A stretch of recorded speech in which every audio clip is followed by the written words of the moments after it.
نحمده ونصلي على رسوله الكريم أما بعد فأعوذ بالله من الشيطان الرجيم بسم الله الرحمن الرحيم ادع إلى سبيل ربك بالحكمة والموعظة الحسنة وجادلهم بالتي هي أحسن صدق الله العظيم. محترم سامعین، نن زما دا ویډیو زمونږ د علاقې یو قاری صاحب حضرت قاری برکت صاحب سلمه الله ته د وعظ او د نصیحت په تور ده. ځکه محترم قاری برکت صاحب حفظه الله سباز ویډیو ما واورېده د درس قرآن په نوم باندې. نو قاری صاحب ماشاءالله معلوماتو مطابق د حفظ یو مدرسه چې هغه غالبا وسپریخي ده او د جامعه مظهر العلوم کې سبقونه وې په هغې کې والله علم چې څه وجوهات پېښ شوي دي هغه سبقونه پرېښي دي په نیمه کې او اوس په بیټک کې د قرآن درس کوي او درسونه چې څومره ما واورېدو نو هغه تحریفات، اتهامات، الزامات او خاص طور د هغه په دویمه درېیمه ویډیو کې تقریبا شیخ الاسلام مفتی تقی عثماني صاحب دامت برکات هم پسې ډېر زیاتې خبرې کوي، اتهامات لګوي او الزامات لګوي او بظاهر دا وایي چې هغې دغه د خوراک سکا کډي جوړې کړي دي مدرسې او د الله د دین نه خلک لرې کړي دي. هغه ویډیوز به زه شیر هم کوم، ما سره شته تفصیلات او شیخ الاسلام صاحب پسې دامت برکات هم پسې یو ځای کې دا وایي چې دغه 10,000 کسانې پرې مدرسه کې کېنولي او حرام خوراک پې خورئ. دې مدرسو له صدقات زکات ورکول دا وایي په قرآن کې نشته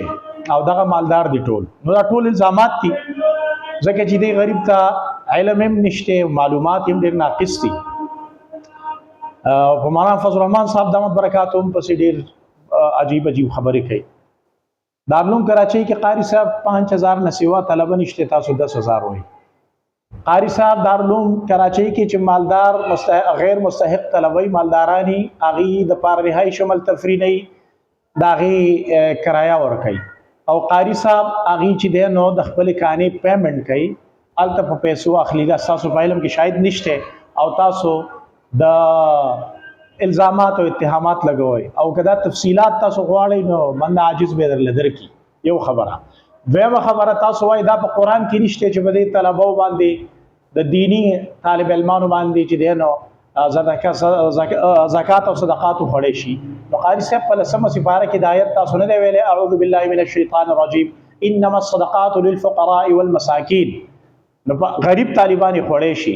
او دویم پای کې وابن السبیل نشته. قاری صاحب ابن السبیل څه معنی ده او باقي کې وفي سبیل الله نشته. قاری صاحب او قاری صاحب تاسو بصیرت کتلې په صفه کې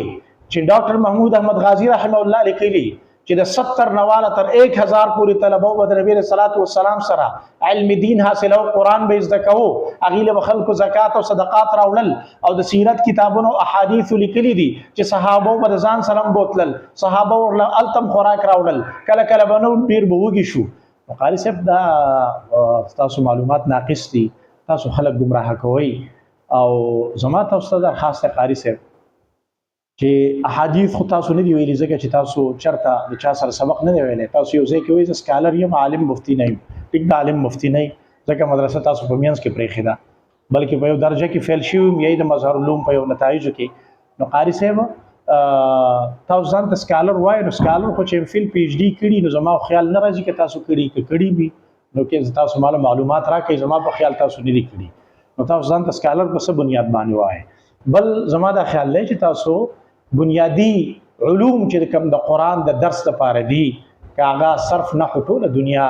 دا سفرقو والا نه ټوله دنیا وي دا چا نه وایي زده کوي، معانی زده کوي. د هغې نه علاوه علم معانی او د هغې نه علاوه قاری صاحب احادیث ووایه د رسول الله صلی الله علیه وسلم احادیث ځکه کله کله ته حواله ورکې انما الاعمال بالنیات حدیث دی په یو ویډیو کې ویلی دی. نو دا احادیث تاسو لږ زده کړئ قاری صاحب. بل سیرت لږ مطالعه کا، بل د هغې نه علاوه تفسیر لږ ووایه. تاسو وایي دی قرآن نه دی ویلی، دعوت القرآن نه ورکوي. تاسو راشه شیخ الاسلام صاحب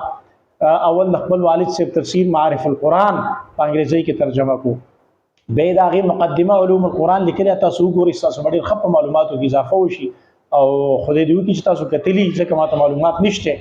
او د هغې نه علاوه د تقي عثماني صاحب دامت برکاتو هم بیا آسان ترجمه قرآن لیکلی په ټوله دنیا کې مقبول ترین دی او ډېر زیات خلک یې خوښوي. دا غین علاوه او دا قاری صاحب دا شیخ صاحب په سفرو کې لیکل دا غین علاوه به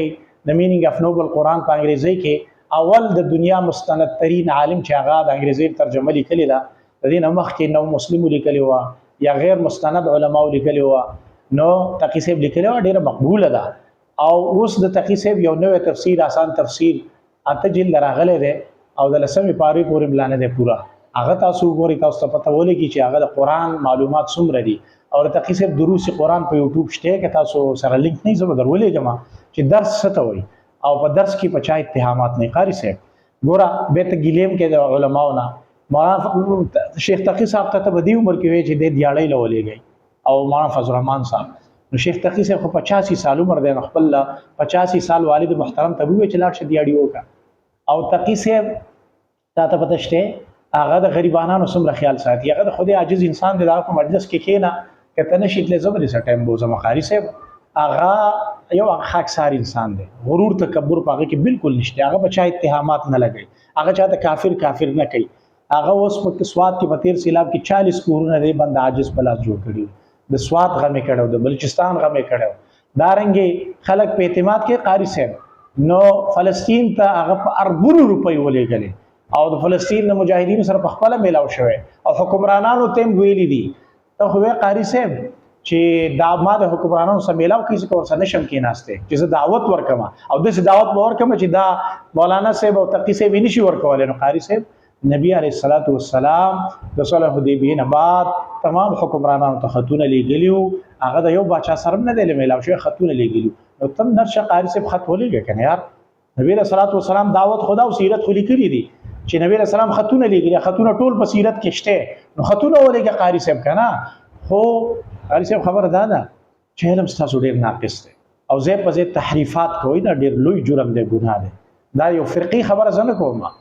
تاسو اورال د تکبیر تحریمه تکبیر اوله تاسو تفصیل کړه تاسو خپل وایي چې دا به تاسو په ټول تاریخ او امت کې د چانه نه اوریدل اول ځل بځای نو قاری صاحب د تکبیر اوله تعریف چې کوم په احادیثو کې موجود دی فقهاو لیکل دي نو دا تعریف د نبی رسول الله صحابه او تابعین په دور کې نو او نه په ټول امت مسلمه کې دا تاسو اول ځل کړی دا تحریف دی مبارک شه د خدای بنده ته تکبیر اولاد ده چې تا ته دیو خیر خبر راورسید په وخت کې او تا په لبیک وې او تا ته چاوي چې د مدرسو له صدقات مور کو په دې ځایونو کې خرج کا او تا ته دا आवाज راغی او تا په لبیک وې دا تکبیر اولاد دا تعریف چرته اهل لغت کړي چرته په قران کې دی چرته په حدیث کې دی دا کم ځای راغی مقاری صاحب دا چل مکوا د خلکو دل ازاری کې په درس کې درس نه سیوا د الزاماتونه زما درته دا نصیحت ته چې اول لګیز دکړه وکا او تاسو زما سره میلاو شي یا زبردر شمه زما سلیم خان نوم دی زما شاهین آباد کې اوسېږم او کوای زبردر شمه کنه تاسو راشي زما دا درخواست تاسو اول لګ صحیح ځکه هر چا نه شي ځکوي خو ګوره الله پاک قرآن هم را لېږلی دی نو نبي ورسره و دار قرآن هم دی را لېږلی او صحابه تعلیم د قرآن له مدینې منورې ته اولنی معلم د قرآن چې لېږلی شوی مصعب ابن عمیر رضی الله تعالی عنه 70 صحابه لیکلي یو ځای ته تعلیم د قرآن له قرا شهیدان شوي نو بغیر د استاد نه علم نه زده کېږي او زما غالب ګمان دا دی چې قرآن کریم ته د کوم استاد نه زده کې شاید چې ما ته نه ښکاري چې ستاسو استاد او احادیث خو تاسو نه دي ویلي نو د خدای لپاره اول دا زده که ورنه زه به دا کوم چې تاسو د کارو کوي زه به دا کوم چې تاسو په یو ویډیو به تفسیر کوم او فتوی نه لګوم فتوی لګول مال نه راځي الله دې خوشاله کا الله دې هدایت نصیب کړي الله دې حفاظت وکړي الله دې ترقی درکړي نوجوان سړی په ښه طریقه په مثبت طریقه موعظه حسنه کوا الزامات ملګوا کنه به د ظاهر خبره ده چې ته داسې غونټې د مشرانو د خلکو اکابر په شان کې مسلسل ګستاخیانه کوي اتهامات او افتراءات لګي نو به خو خلک خفقي کنه یار داسې مکوا الله یې تا خوشاله کړي السلام علیکم ورحمت الله وبرکاته